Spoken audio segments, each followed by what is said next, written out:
सकते हो आप? कोई नहीं बना सकते, क्यों नहीं बना सकते भाई बताओ? नॉन मेटल्स और मेटल्स में पहले डिफरेंस देख लेते हैं। आपकी बुक है साइंस की सबके पास, तो मेटल्स और मेटल्स वाला जो चैप्टर है, मेटल्स एंड नॉन मेटल्स वाला, आपको सर ने पढ़ा दिया होगा, है ना? नहीं भी पढ़ाया होगा तो फिर आप देखो, मेटल्स के बारे में सब लोग जानते हैं, जितने भी देखो, गोल्ड, कॉपर, ठीक है, आपका सबसे पहले कौन सा? गोल्ड, फिर सिल्वर, देन कॉपर, फिर एल्यूमिनियम, आयरन। इस तरीके से कंडक्टिविटी का डिक्रीजिंग ऑर्डर है, यानी कि सबसे बढ़िया जो कंडक्टिविटी होगी, सबसे अच्छा वायर अगर हम देखें तो वायर किस टर्म में? इलेक्ट्रिसिटी के फ्लो की टर्म्स में, ठीक है। कौन सा होगा सबसे अच्छा इलेक्ट्रिसिटी का फ्लो? कौन सा वायर करेगा? गोल्ड का, क्योंकि उसकी कंडक्टिविटी सबसे ज्यादा है। जो वायर सबसे ज्यादा अच्छी तरीके से इलेक्ट्रिसिटी को फ्लो कर सकता है, उसकी कंडक्टिविटी क्या होती है? सबसे ज्यादा अच्छी होती है। कौन सा वायर ऐसा होगा? ऑब्वियस सी बात है, कोई मेटल ही होगा।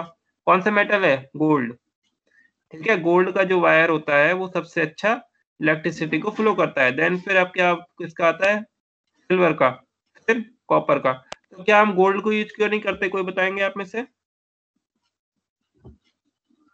गोल्ड को महंगा है मैम क्यों सर? क्योंकि वो बहुत ज्यादा एक्सपेंसिव होता है।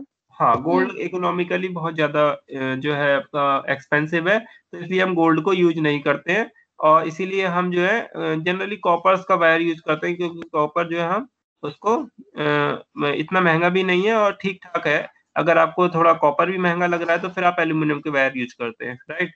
आयरन का वायर जनरली हम क्या है नहीं करेंगे, क्योंकि आयरन पे रस्ट लगने के बाद वो खराब हो जाता है। तो मेटल्स, सबसे पहले हमें जानना जरूरी है कि मेटल्स और इंसुलेटर्स में दोनों में क्या डिफरेंस है। मेटल्स के बारे में मैंने थोड़ा एग्जांपल आपको दिखाए, इंसुलेटर के एग्जांपल भी आप बता दें अगर तो अच्छा रहेगा। बताइए आप, इंसुलेटर्स कौन कौन से हो सकते हैं?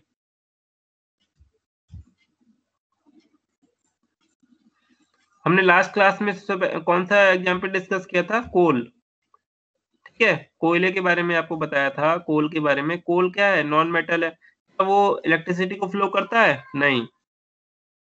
प्लास्टिक इलेक्ट्रिसिटी को फ्लो करता है? नहीं। तो ये भी नॉन मेटल है। इसके साथ में आपको मैंने बताया पेपर, माइका, ये सब क्या इंसुलेटर्स हैं। पेपर, माइका, प्योर वाटर, ठीक है। और आपका जो आप ये रबर, ठीक है, ये सब चीजें क्या है? आपके नॉन मेटल्स हैं और ये इंसुलेटर्स है, क्योंकि वो इलेक्ट्रिसिटी को फ्लो नहीं कर सकते। कभी भी आपने पेपर के अंदर से इलेक्ट्रिसिटी फ्लो होते हुए देखा है? पेपर के अंदर से इलेक्ट्रिसिटी कभी फ्लो होती है बेटा? बताओ। नो होती। और हाँ, सर आपने बताया कि के अंदर से भी नहीं होती।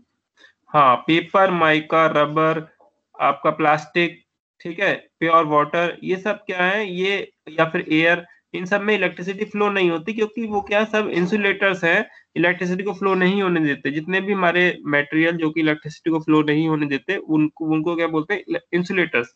और जो फ्लो होने देते हैं वो आपके क्या होते हैं? कंडक्टर होते हैं। All metals are conductors and all non metals are insulators. यहाँ पे एक एक्सेप्शनल केस है जो कि ग्रेफाइट होता है। तो ग्रेफाइट के बारे में मैं बताता हूँ आपको। ग्रेफाइट जो होता है, ग्रेफाइट ग्रेफाइट देखो, ये आपका मेटल होता है, मटेरियल इस तरीके का होता है। पेंसिल होती है ना आपकी, पेंसिल की निब, जो पेंसिल की निब होती है वो क्या होती है? ग्रेफाइट का एग्जाम्पल होती है, ठीक है। ये आप पेंसिल देख रहे हो ना, ये पेंसिल के आगे वाला जो चीज होता है ना, ये दिस वन, ये क्या है? आपका ग्रेफाइट है। और ग्रेफाइट हमारा अर्थ में मिलता है। इस तरीके से ग्रेफाइट हमारा, जैसे कि आपका कोल होता है ना, कोल भी अर्थ में से निकाला जाता है, कोल माइंस करके। इस तरीके से ग्रेफाइट की स्टोन्स मिलती हैं, ठीक है। तो ये तो हमारा ग्रेफाइट की बात हो गई। ग्रेफाइट क्या है? नॉन मेटल है, लेकिन ये कंडक्टर ऑफ इलेक्ट्रिसिटी है। क्लियर हुआ सबको? यानी इसके अंदर से इलेक्ट्रिसिटी फ्लो हो सकती है, ये आप करके भी देख सकते हो, ठीक है। इस पेंसिल के अंदर से इलेक्ट्रिसिटी फ्लो हो सकती है। इसके अंदर जो निब है ना, ये ब्लैक कलर की, इससे इलेक्ट्रिसिटी फ्लो हो जाती है, ठीक है। अब देखो, अभी हमें देखना है कि हमने तो आपको दो चीजें बताई, पहले मेटल, देन फिर नॉन मेटल। तो मेटल्स आपको पता लग गए। दोबारा रिपीट कर रहा हूँ, गोल्ड, सिल्वर, यस सर। आपका कॉपर, एल्यूमिनियम, आयरन, जिंक, ठीक है, टिन, और ये सब आपके क्या है? ये आपके मेटल्स के एग्जाम्पल है। नॉन मेटल्स आप जानते ही हो। तो अब मेटल्स के अंदर इलेक्ट्रिसिटी फ्लो हो सकती है, यानी कि मेटल्स के हम वायर बना सकते हैं। एक दूसरी चीज क्या है? मेटल्स के वायर बन सकते हैं, नॉन मेटल्स के वायर नहीं बन सकते। अब वायर क्या चीज है? वायर आप दिन देखे हैं कभी? वायर्स जो आपके घर में इलेक्ट्रिसिटी की वायरिंग होती है, यस वायर्स। सर। हाँ, चलो अच्छी बात है। तो अब यानी कि आप वायर के बारे में जानते हैं। वायर्स जो होते हैं, वायर्स के अंदर इलेक्ट्रिसिटी फ्लो हो सकती है। तो वायर्स जो है केवल मेटल्स के बन सकते हैं, ये भी आप देखो। जैसे आप चाहो कि गोल्ड का वायर बना सकते हो, सिल्वर का वायर बना सकते हो। और बेटा, हाँ बोलो।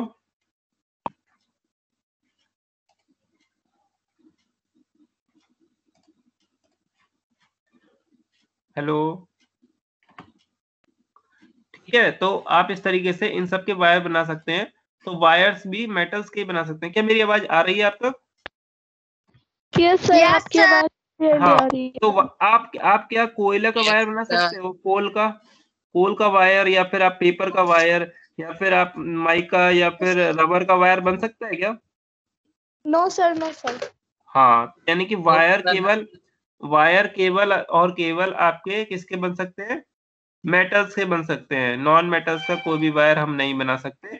ठीक है, तो आपको ये ध्यान रखना होगा कि वायर्स के ही हम जो है वायर्स वायर्स की मेटल्स के ही हम वायर बना सकते हैं। ठीक है, तो आप देखेंगे कि जो आपका जो वायर्स बनते हैं वो सारे के सारे मेटल्स के बना पाते हैं, और नॉन मेटल्स के आप वायर नहीं बना पाते हैं। साथ ही साथ मेटल्स के अंदर कुछ मेलोडियस साउंड निकलती है। जैसे आपने देखा होगा कि आपका जो बेल होती है ना, रिंगिंग बेल, बेल पे आपने देखा होगा, जब हम एक जब बजाते हैं उसको किसी से बीट करते हैं, तो एक बहुत बढ़िया सी मेलोडियस साउंड निकलती है। ठीक है, क्या रबर के ऊपर अगर आप बजाना चाहो इस तरीके की मेलोडियस साउंड निकलेगी क्या? नहीं। पेपर नो से क्या सर। मेलोडियस साउंड नो निकलेगी? सर, नहीं। नहीं। यानी कि मेटल्स में ही आपको जो है क्या है, मेलोडियस साउंड मिलती है। ठीक है, समझ में आया ये वाली चीज? मेलोडियस यानी कि साउंड एक जो है इसकी मेटल्स की प्रॉपर्टी होती है, उसको बोलते हैं sonorous. Metals produce ringing sounds, they are said to be sonorous. यानी कि मेटल्स को हम सोनोरस भी बोलते हैं इसीलिए। तो मेटल्स में दूसरी चीज हमने बताई आपको, मेटल्स में मेलेबिलिटी होती है, क्योंकि उसको हम थिन शीट्स में जो है तोड़ सकते बना सकते हैं। शीट्स होती है ना, मेटल्स की शीट बनाई जा सकती है, पतली पतली शीट्स बनाई जा सकती हैं। ठीक है, तो क्या आप रबर की शीट बना सकते हो? नहीं। मेटल्स की तो शीट बनाई जाती है, जो कि घरों में ऊपर जो शीट बिछाई जाती है, मेटल्स की होती हैं। साथ ही साथ वायर्स भी जो है मेटल्स के बनाए जाते हैं। तो ये कौन सी प्रॉपर्टी कहलाती है? मेलेबिलिटी। ठीक है, ये मेलेबिलिटी होती है। और जो वायर्स बनाए जाते हैं उसको क्या बोलते हैं? डक्टिलिटी। ये कौन सी प्रॉपर्टी होती है? डक्टिलिटी। और जो जो आपको थिन शीट्स बनाई जाती है वो होती है मेलेबिलिटी। वायर जो हम मेटल से वायर बनाते हैं उसको बोलते हैं हम डक्टिलिटी, उस प्रॉपर्टी को मेटल की। और जो थिन शीट्स बनाई जाती है उसको हम बोलते हैं मेलेबिलिटी। और जो आपका उससे सोनोरस साउंड निकलती है, मेलोडियस साउंड निकलती है, उसको हम बोलते हैं वायर, उसकी मेटल की प्रॉपर्टी सोनोरस। तो ये तो छोटी सी बातें हो गई, ये प्रॉपर्टी हो गई मेटल्स की। अब हमें देखना है कि एक मेटल और एक इंसुलेटर में इलेक्ट्रिकल टर्म्स में किस तरीके से बिहेव करते हैं। यानी कि अगर हम एक मेटल में इलेक्ट्रिसिटी को फ्लो कराना चाहें, और हम एक इंसुलेटर में सॉरी नॉन मेटल में इलेक्ट्रिसिटी को फ्लो कराएं, तो क्या होगा? ठीक है, तो देखते हैं अभी। तो हम दोनों ही चीजें ले लेते हैं, यहाँ पे एक बना लेते हैं। सबसे पहले एक हम लेते हैं एग्जाम्पल। ये हमने एक छोटा सा पीस ले लिया, और हमने एक दूसरा पीस ये ले लिया। ठीक है, तो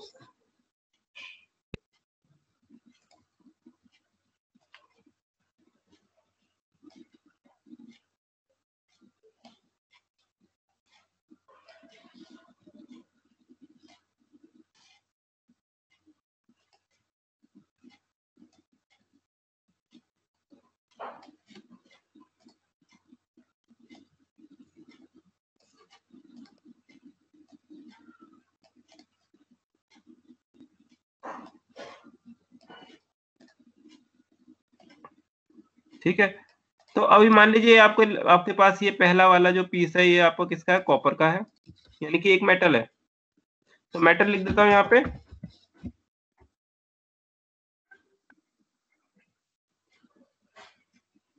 पहला वाला जो पीस है आपका है मेटल, और देन फिर दूसरा वाला जो है ये क्या है आपका नॉन मेटल। अब आप कुछ भी समझ लीजिए इसमें क्या हो सकता है। ये पहला वाला मान लीजिए कॉपर है, दूसरा वाला क्या है वुडन पीस है, ठीक है, वुडन रॉड है, और ये किसकी रॉड है, ये मेटल की रॉड है, ठीक है। इतना क्लियर हुआ सबको? Yes, ठीक है, अब देखेंगे हम yes, इसके sir. अंदर हम, हाँ तो अभी हम इसके अंदर एटम्स बना लेते हैं। एक मिनट,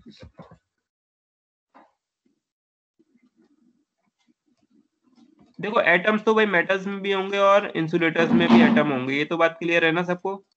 एटम सभी के अंदर है, ऐसा नहीं है कि मेटल्स के अंदर एटम्स हैं और नॉन मेटल्स के अंदर एटम नहीं है, ऐसा नहीं है। मेटल्स जो है सभी भी living and non living things में क्या होता है, मेटल्स होते हैं, सभी में है एटम्स। ये एटम्स का ये मैंने न्यूक्लियस बना रहा हूँ अभी, ठीक है, और न्यूक्लियस के से जो है क्या लगे होंगे यहाँ पे, बहुत सारे इलेक्ट्रॉन इसके चारों तरफ चक्कर काट रहे होंगे, ठीक है। यानी कि एक जो सर्किल है वो इलेक्ट्रॉन के साथ एक एटम को रिप्रेजेंट कर रहा है।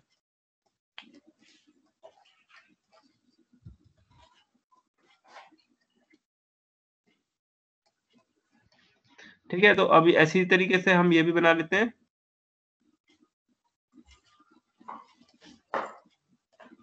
सर नॉन मेटल में इलेक्ट्रॉन्स नहीं होते ना? मेटल्स में होते हैं बेटा, इलेक्ट्रॉन क्यों नहीं होते? सर नॉन मेटल नहीं, इलेक्ट्रॉन सब में होते हैं बेटा। देखो अभी हमने मेटल्स और नॉन मेटल्स बना दिया आपके सामने। अब देखो दोनों में ही एटम्स प्रेजेंट है, और दोनों में ही जो है क्या है आपका एटम्स, और दोनों ही चीजें उसमें है। एक मिनट बेटा,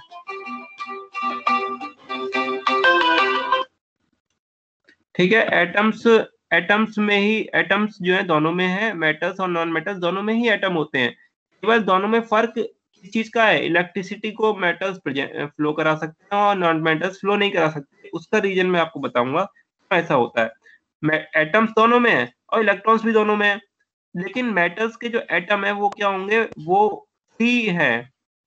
मान लीजिए ये मेटल है ना, तो यहाँ पे अभी मैं इलेक्ट्रॉन बना देता हूँ पहले।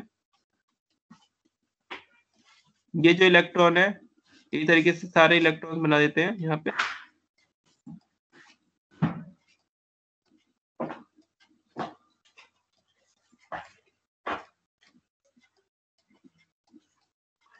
ये इससे जो है जो एसोसिएटेड ये न्यूक्लियस, ये एक एटम को रिप्रेजेंट कर रहा है,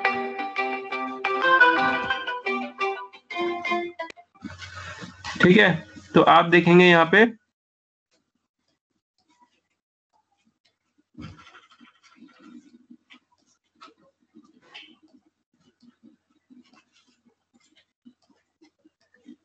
ये तो हो गया आपका मेटल। इसी को बना लेते हैं इसमें।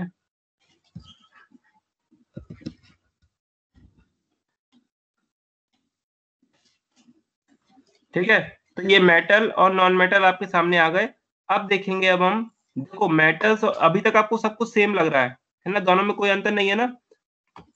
आवाज मेरी आ रही है सबको? कुछ भी हाँ अंतर नहीं है। हाँ, कोई भी अंतर नहीं है।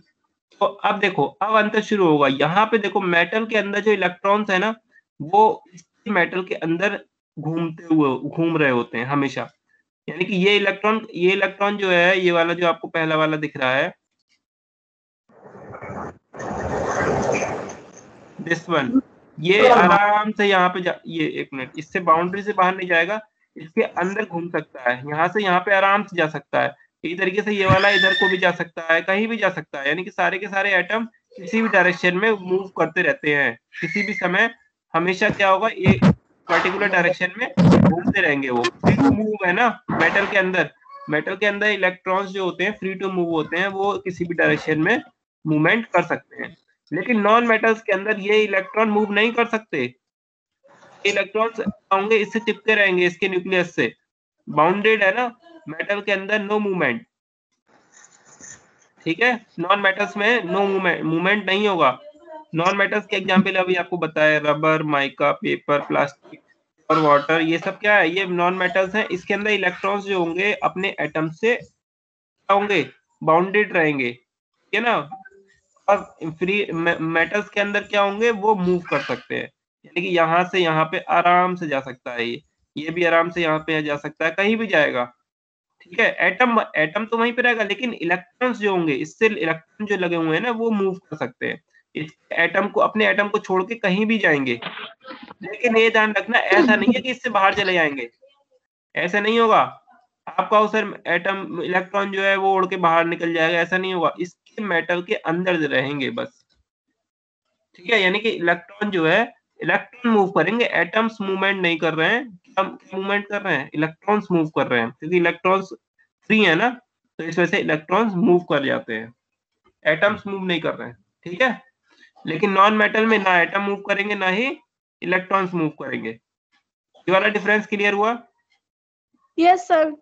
ठीक है, ये बहुत इंपॉर्टेंट चीज है, किसी को अगर नहीं समझ में आई हो तो पूछ सकते हैं आप।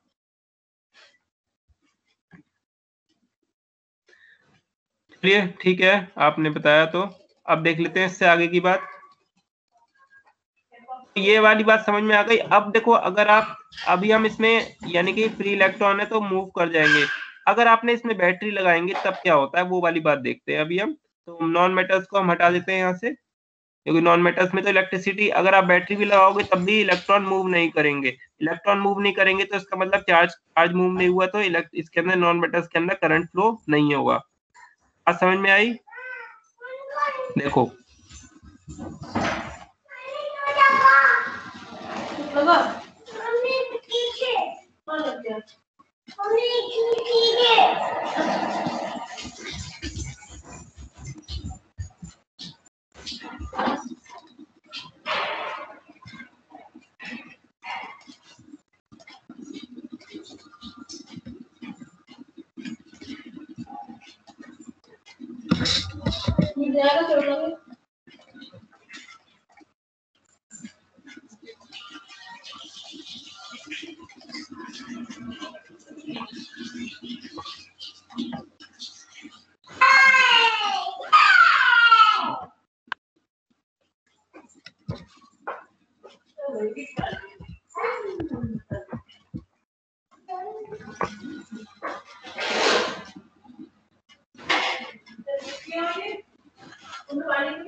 ठीक है, अब मैंने दोनों में क्या कर दिया, बैटरी लगा दिया।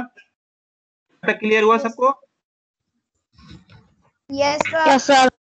Yes sir. 1.5 वोल्ट की बैटरी इसमें लगाया और 1.5 वोल्ट की ही मैंने इसमें लगाया,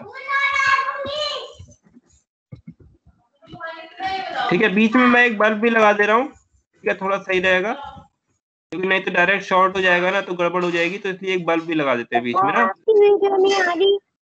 क्या बेटा? नो सर, आ रही है किससे? आ रही है सर, हमारा नेटवर्क प्रॉब्लम था। ठीक है बेटा।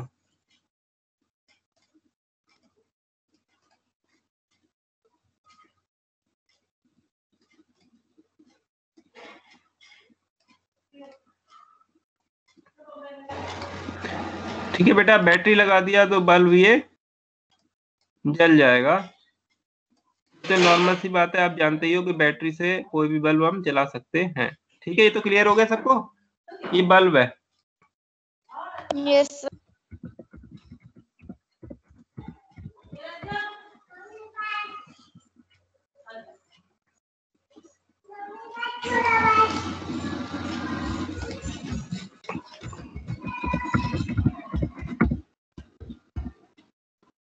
ठीक है, अब देखो,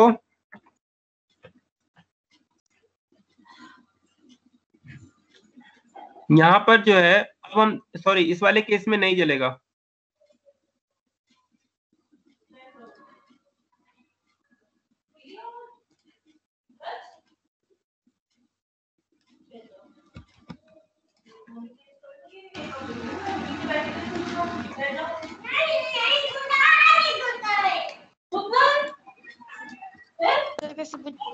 कौन है? क्या बेटा? तो किसी के घर से बहुत ज्यादा आवाज आ रही है। अच्छा बेटा, ठीक है, मैं सबको म्यूट कर देता हूँ। ठीक है, देखो इस केस में बल्ब जल रहा है मेटल के केस में, और इस वाले केस में नहीं जल रहा है। ठीक है,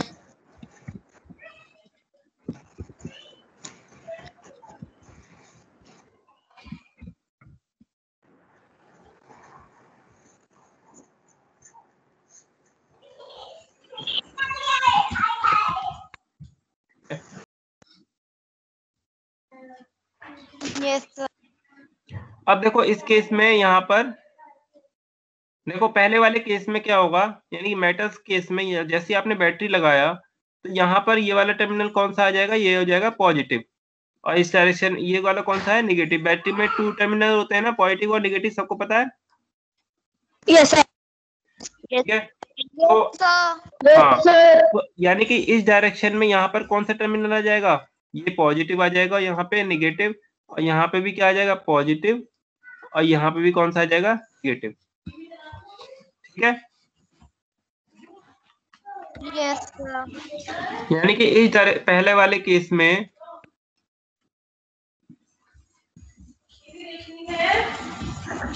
ये कौन सी फील्ड लग जाएगी, यहाँ पे पॉजिटिव फील्ड, और इस डायरेक्शन में कौन सी फील्ड लग जाएगी, यहाँ पे नेगेटिव फील्ड, यहाँ पे नेगेटिव फील्ड और ये नेगेटिव। ठीक है, और ये कौन सी वो फील्ड लग गई, पॉजिटिव। अब आपको पता है कि नेगेटिव चार्ज जो होते हैं वो यहाँ पे कौन सी फील्ड है, नेगेटिव, क्योंकि यहाँ बैटरी का नेगेटिव टर्मिनल है इस डायरेक्शन में, तो यहाँ पे कौन सा अप्लाई हो गया, नेगेटिव टर्मिनल। ऐसे ही नॉन मेटल में भी सेम केस हो गया। तो मेटल के अंदर फ्री इलेक्ट्रॉन है, यानी कि यहाँ पे जितने भी इलेक्ट्रॉन रहे हैं ना, ये वाला इलेक्ट्रॉन, ये वाला इलेक्ट्रॉन, ये सारे के सारे इलेक्ट्रॉन्स क्या होंगे, निगेटिव चार्ज से क्या होंगे, रिपेल होना शुरू होंगे। हमेशा ध्यान रखो बच्चों, निगेटिव चार्जेस आपस में एक दूसरे को क्या करते हैं, रिपेल करते हैं। ठीक है ना, यानी कि opposite charge, sorry same charges एक दूसरे को रिपेल करते हैं। ये वाली बात पता है आपको, सेम चार्जेस एक दूसरे को रिपेल करते हैं, और अपोजिट चार्जेस एक दूसरे को क्या करते हैं, अट्रैक्ट करते हैं। यस। ठीक है, ओके सर। तो यहाँ पर जो अपोजिट चार्जेज हैं, यहाँ पे ये कौन सा चार्ज है, नेगेटिव, बैटरी की तरफ से लगाया गया, और यहाँ पे इलेक्ट्रॉन जो प्रेजेंट है, जो कि फ्री टू मूव है, यानी कि मूव कर सकते हैं, वो क्या होगा, क्योंकि वो मूवमेंट के लिए फ्री है, तो यहाँ से वो कहाँ भागने शुरू कर देंगे, इस डायरेक्शन में। ठीक है कि नहीं, जो जो इलेक्ट्रॉन्स फ्री हैं वो इस डायरेक्शन में भागेंगे कि नहीं भागेंगे, मूव करना शुरू करेंगे। Yes sir. ठीक है, तो यानी कि यहाँ पर अब जो एटम बचेगा वो न्यूक्लियस बच जाएगा, और इलेक्ट्रॉन्स जो होंगे फ्री वाले, केवल फ्री वाले इलेक्ट्रॉन जो कि आउटर मोस्ट शेल में रहेंगे, बाकी तो प्रेजेंट रहेंगे ही एटम के साथ में, लेकिन जो एटम्स के आउटर शेल में है प्रेजेंट, जो फ्री इलेक्ट्रॉन्स कहलाते हैं, वो क्या होंगे, सारे के सारे इस डायरेक्शन में मूवमेंट करना स्टार्ट कर देंगे। ठीक है, अब क्या होगा, जैसे ये इलेक्ट्रॉन यहाँ तक पहुंचेंगे तो फिर यहाँ पे उसको क्या मिल जाएगा, पॉजिटिव चार्ज, और इलेक्ट्रॉन के पास कौन सा चार्ज है, निगेटिव, तो वो पॉजिटिव और निगेटिव एक दूसरे को क्या करेंगे, अट्रैक्ट करेंगे, बहुत तेजी से अट्रैक्शन हो जाएगा, और वो कहाँ चले जाएंगे, सारे के सारे इलेक्ट्रॉन यहाँ पे आ जाएंगे। ठीक है कि नहीं, यहाँ पे सारे सारे क्या आ जाएंगे, अब इलेक्ट्रॉन, यानी कि इस पूरे मेटल में जितने भी इलेक्ट्रॉन थे वो सारे के सारे कहाँ आ जाएंगे, इस जगह आ जाएंगे, और पॉजिटिव चार्ज जो है उसकी तरफ से यहाँ पे आ जाएंगे। अब क्या होगा, यहाँ पे इलेक्ट्रॉन है, ये पॉजिटिव चार्ज है, इलेक्ट्रॉन कहाँ चले जाएंगे, वायर के अंदर। इलेक्ट्रॉन को मैंने ई से डिनोट कर दिया, यहाँ पे सारे के सारे इलेक्ट्रॉन कहाँ चले जाएंगे, इस तरीके से वायर के अंदर ले जाएंगे, और कहाँ पे एंटर हो जाएंगे, फिर बैटरी के अंदर। बैटरी के अंदर एंटर होने के बाद कहाँ चले जाएंगे, निगेटिव टर्मिनल। बैटरी का काम ये है कि ये इलेक्ट्रॉन को अपने अपने आप से जो एनर्जाइज करके निगेटिव टर्मिनल में भेजना, ये बैटरी का काम है। ठीक है, battery pumps the electron, battery works just like a pump. Battery क्या कर रही है, वायर के अंदर से इलेक्ट्रॉन निकाल के और वापस कहाँ भेज रही है, वायर के अंदर भेज रही है। ठीक है, ये इलेक्ट्रॉन यहाँ है, वापस कहाँ चले गए, सर्किट के अंदर, फिर दोबारा से इलेक्ट्रॉन यही सर्किल पास शुरू हो गया। इलेक्ट्रॉन किस तरीके से चलने लगे, इलेक्ट्रॉन इस तरीके से सर्कुलेट होने लग जाते हैं, और आपका बल्ब क्या होता है, जलता रहता है, क्योंकि बल्ब के अंदर जो फिलामेंट है इसके अंदर भी इलेक्ट्रॉन जाते रहते हैं। अब आप कहेंगे सर यहाँ पे इलेक्ट्रॉन थे, बैटरी के अंदर चले गए, वापस कैसे आए? वापस इसलिए आए क्योंकि बैटरी के अंदर केमिकल रिएक्शंस होती हैं। वो केमिकल रिएक्शन जब तक होती रहेंगी तब तक इलेक्ट्रॉन फ्लो होते रहेंगे, बल्ब जलता रहेगा। और जैसे ही केमिकल रिएक्शन खत्म हो जाती हैं तो बैटरी का वोल्टेज क्या हो जाता है, 0, और जो करंट बैटरी के अंदर जो है एनर्जी खत्म होने के बाद क्या होता है, बल्ब जलना बंद हो जाता है, क्योंकि इलेक्ट्रॉन का फ्लो क्या हो जाता है, रुक जाता है। आपने देखा होगा कुछ समय बाद आपकी बैटरी खराब हो जाती है कि नहीं? Yes sir. वो इसी वजह से होती है, बैटरी की एनर्जी क्या हो जाती है, खत्म हो जाती है। समझ में आया सबको? Yes sir. अब आ जाओ मेटल के ऊपर। मेटल के अंदर जो है, मेटल के अंदर आप बैटरी लगाए, यहाँ पे पॉजिटिव फील्ड लगाई या निगेटिव फील्ड लगाई, लेकिन यहाँ पे क्या था, यहाँ पे निगेटिव चार्ज है, लेकिन क्या ये इलेक्ट्रॉन फ्री है मूव करने के लिए? नहीं, मूव नहीं नो करेगा, सर। ये मूवमेंट नहीं करेगा भाई, ये तो चिपका रहेगा इससे, ये नहीं मूवमेंट होगा। जब मूवमेंट नहीं होगा तो क्या इलेक्ट्रॉन इस डायरेक्शन में मूव करेंगे? नहीं, इलेक्ट्रॉन्स का मूवमेंट होगा नहीं, क्योंकि इलेक्ट्रॉन तो बाउंडेड है, इलेक्ट्रॉन मूव ही नहीं कर सकते, वो तो नॉन मेटल के अंदर इलेक्ट्रॉन्स मूव नहीं कर सकते हैं। Yes sir. समझ में आ गया सबको?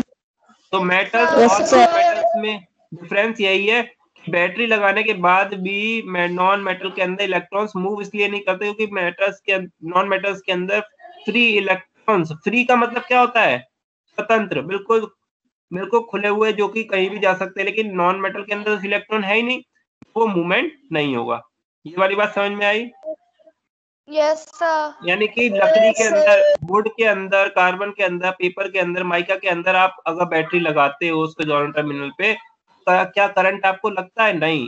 इसीलिए वायर्स के ऊपर जो इंसुलेटर लगाया जाता है वो किस चीज का बनाया जाता है, प्लास्टिक का या रबड़ का, ठीक है, जिससे कि वायर के अंदर तो करंट फ्लो होगा, लेकिन उसके ऊपर जो इंसुलेटिंग मटेरियल आपने लगाया है उसको अगर आप छुओगे तो आपको करंट नहीं लगेगा। समझ में आई बात? क्योंकि उसके अंदर करंट फ्लो होगा ही नहीं, क्योंकि उसके अंदर फ्री इलेक्ट्रॉन्स अवेलेबल है ही नहीं। कितना भी वोल्टेज लगा लो कोई मतलब नहीं, वोल्टेज करंट तो फ्लो होगा ही नहीं, और इस वजह से आपको करंट नहीं लगेगा। ठीक है, समझ में आ गया सबको? किसी बच्चे को कोई डाउट हो तो बल्ब जलेगा क्या? नहीं जलेगा, बल्ब भी नहीं जलेगा। समझ में आ गया सबको? Yes sir. Yes sir. किसी बच्चे को कोई डाउट हो तो आप पूछो, आप, है ना? No sir. No sir. ठीक है बच्चों, तो फिर ये आप कॉपी में इसको करो, और इसको मैं क्लास भी अपलोड कर दूंगा, इसकी जो आपका ग्रुप है इसमें आपकी क्लास भी अपलोड हो जाएगी। और इसको आप लोग जो है कॉपीज में इस जो मैंने डायग्राम बनाया दोनों ऐसे ही बनाना है, ये फर्स्ट डायग्राम है और सेकंड डायग्राम ये है, तो इसको आप लोग करो और इसको बहुत ध्यान से इस चीज को समझो, क्योंकि ये बहुत इंपॉर्टेंट चीज है। आप देख रहे होंगे क्यों मेटल्स के अंदर करंट फ्लो करता है और नॉन मेटल्स में करंट फ्लो नहीं करता है। उसका बेसिक रीजन यही है कि मेटल्स के अंदर फ्री इलेक्ट्रॉन्स पाए जाते हैं जो कि करंट फ्लो के लिए रेस्पॉन्सिबल होते हैं, और नॉन मेटल्स के अंदर फ्री इलेक्ट्रॉन्स नहीं पाए जाते हैं, इस वजह से करंट फ्लो नहीं होता है। अब बात आती है कि इलेक्ट्रॉन्स का फ्लो, तो भाई तो आपने देख लिया इलेक्ट्रॉन का फ्लो सर्किट के अंदर किस डायरेक्शन में है, मैं ग्रीन कलर से बना रहा हूँ, नॉन मेटल सॉरी मेटल्स के अंदर ये डायरेक्शन है कि नहीं? ठीक है, ये किसकी डायरेक्शन में, ये करंट, ये इलेक्ट्रॉन के फ्लो की डायरेक्शन है। तो अब करंट क्या होता है भाई? सर तो ये इलेक्ट्रॉन नोटबुक का, का पढ़ना है। हाँ बेटा बनाना है। ये तो हो गई आपकी मेटल्स सॉरी करंट के, इलेक्ट्रॉन्स के फ्लो की डायरेक्शन। लेकिन करंट का फ्लो क्या होता है, करंट क्या होता है, करंट को डिफाइन करें कि नहीं? आप करंट को डिफाइन करते हैं। करंट होता है rate of flow of electrons या rate of flow of charge. Electrons are the charge carriers and the rate of flow of electrons is called current. Rate of flow of electrons जो होता है, इसका मतलब है कि एक सेकंड में, 1 सेकंड में, पर यूनिट टाइम में कितने इलेक्ट्रॉन्स वायर के अंदर फ्लो कर रहे हैं। तो 1 सेकंड में कितने इलेक्ट्रॉन, तो वो उसकी डायरेक्शन भी, वो तो हो गया करंट की डेफिनेशन। करंट जो लगता है आपको ना, सर कहते हैं आप कहते हो सर करंट लग गया, वो ये इलेक्ट्रॉन ही होते हैं जो आपकी बॉडी के अंदर घुस जाते हैं, तभी तो करंट लगता है आपको। आपकी बॉडी के अंदर एंटर हो जाते हैं और अर्थ के अंदर चले जाते हैं, तो आपका जो है करंट आपको लग जाता है। आपके बॉडी के अंदर जो नेचुरल इलेक्ट्रॉन्स का फ्लो था जो कि आपके माइंड से गवर्न होता है वो डिस्टर्ब हो जाता है, इसलिए माइंड को लगता है सब कुछ उल्टा-पुल्टा हो गया, उसको ऐसा लगता है सब सिस्टम बिगड़ गया, नर्वस सिस्टम बिगड़ जाता है, तभी आपको लगता है कुछ झटका, उतने पोर्शन में कुछ समझ में नहीं आता क्या हो रहा है। सही तो होता है? एकदम शॉक सा लगता है। Yes, वो sir. क्यों? क्योंकि आपका माइंड सेंस करता है कि वो वाला एरिया का जो भाई जो आपके बॉडी के अंदर जो माइंड आपके पूरे सभी जो आपके अंग है सबको गवर्न करता है, वो इलेक्ट्रॉन्स फ्लो होता है, एक नेचुरल फ्लो जो कि भगवान ने हमें दिया है, नेचर ने दिया है, वो एक नेचुरल इलेक्ट्रॉन फ्लो होता है। लेकिन जब आप एक्सटर्नली एक बैटरी लगा के या फिर किसी इलेक्ट्रिक सर्किट से आप अपने बॉडी आपको छू जाती है, तो उस केस में आपका वो इलेक्ट्रॉन नेचुरल फ्लो क्या होता है, डिस्टर्ब हो जाता है और आपको करंट ऐसा लगता है करंट लग रहा है। ठीक है? यानी कि क्योंकि उस एरिया में इलेक्ट्रॉन्स फ्लो होने लगते हैं और जो कि आपके टिश्यूज को बर्न कर देते हैं, इसलिए इलेक्ट्रिक शॉक से बचना चाहिए। समझ में आया? Yes, sir. ठीक है। अब देखो करंट फ्लो की डायरेक्शन हमेशा इलेक्ट्रॉन फ्लो के अपोजिट होगी। इलेक्ट्रॉन फ्लो की डायरेक्शन कैसी है? इस मेटल के अंदर लेफ्ट, राइट टू लेफ्ट। तो करंट फ्लो की डायरेक्शन में मैं रेड कलर से बना रहा हूँ, क्या होगी? Left to right. ये क्या है? ये है करंट फ्लो की डायरेक्शन।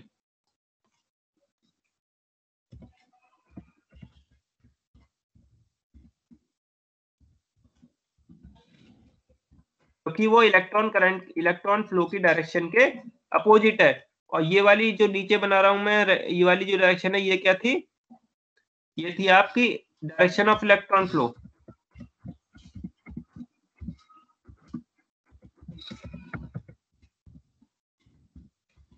ठीक है? Yes, sir. Yes, समझ में आ गया sir. आपको? Yes, sir. अच्छा, नॉन मेटल के केस में क्या हम ये सब डायग्राम ड्रॉ करेंगे? नहीं, क्योंकि नॉन मेटल में तो जब करंट फ्लो ही नहीं हो रहा तो ये सब बातें करना गलत है। ठीक है? जब करंट ही फ्लो नहीं हो रहा, कुछ बात ही नहीं चल रही, इलेक्ट्रॉन फ्लो नहीं हो रहा, तो ये सब डायग्राम बना के उसमें क्या फायदा? उसमें तो जितना मैंने बनाया उतना ही सफिशिएंट है। ठीक है? डायरेक्शन ऑफ करंट जो होती है वो हमेशा इलेक्ट्रॉन फ्लो के क्या होती है? अपोजिट होती है, ध्यान रखना है। यहाँ पे क्या डायरेक्शन है? प्लस टू माइनस होती है। क्या डायरेक्शन होती है?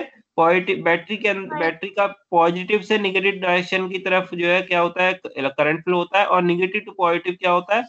इलेक्ट्रॉन्स फ्लो होता है। दोबारा सुन लीजिए, बैटरी के पॉजिटिव टू नेगेटिव टर्मिनल क्या होता है? करंट फ्लो होता है। और बैटरी के नेगेटिव टू पॉजिटिव डायरेक्शन में क्या फ्लो हो रहा है? Electron flow. देखो आप Electron flow हो रहा है। हाँ, ठीक है। Okay, sir. Yes, और sir. बच्चों आप पूछो, आपको कोई क्वेश्चन मन में आ रहा हो तो। No question, sir. No doubt. ठीक है, कॉपी में कर लेंगे आप सब लोग अपने आप। Yes, ये sir. डायग्राम में अपलोड कर दूंगा आपके उसमें। Okay, sir. Yes, sir. Okay, कर लेंगे। Yes. Bye, sir. ठीक है बेटा, फिर आप लोग लेफ्ट कर लो, लेकिन जरूर से इसको रिवाइज कर लेना। मैं इसका जो क्लास आज की रिकॉर्डिंग आपको पता है मैं करता हूँ, तो उसको मैं ग्रुप में भी डाल दूंगा और MS टीम के असाइनमेंट सेक्शन में भी क्लास भी, ये डायग्राम भी, सब चीजें अपलोड कर दूंगा अभी within 5 minutes, right? Okay, sir. जब भी आपको रिवाइज करना हो तो आप रिवाइज कर सकते हैं। Okay, sir. ठीक है Thank बेटा, you, sir. सब लोग अपना ध्यान रखो कोरोना से, और जो है सब फेस मास्क ये सब लगाते रहें और अपना पूरा ध्यान रखें। ठीक है? Okay, sir. Bye, sir. Bye Bye, बेटा, sir. Bye. Bye, bye sir. Bye, sir. Bye, sir. Bye बेटा, बाय। आप लोग लेफ्ट कर सकते हैं। Bye, sir. Bye, sir.